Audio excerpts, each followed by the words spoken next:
तर गुंड आणि मकोका लागलेल्या लोकांच्या हातात शहर देऊ नका असं आवाहन राष्ट्रवादी काँग्रेस शरदचंद्र पवार पक्षाचे आमदार जयंत पाटलांनी केलं। सांगलीच्या उरुण ईश्वरपूर नगरपरिषद निवडणुकीतील प्रचार शुभारंभी ते बोलत होते। तर किशोरपूर नगरपरिषदेसाठी महायुतीकडून गुंड मकोका लागलेल्या लोकांना उमेदवारी दिली जात असल्याचा प्रत्यक्ष आरोप देखील जयंत पाटलांनी यावेळी बोलताना केला।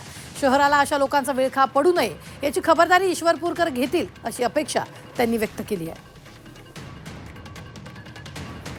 या निवडणुका स्वच्छ चांगल्या निर्मळ वातावरणात होतील अशी आमची अपेक्षा आहे।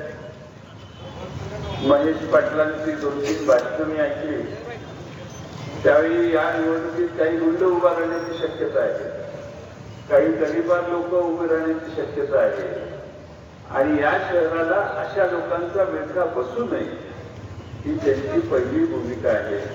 आज एक पक्ष पलीकडचा सोडून इथला आहे, त्याच्या मागची सगळ्यात मोठी प्रेरणा आणि भूमिका ही आहे की हे शहर गुंडांच्या ताब्यात जाता कामा नये।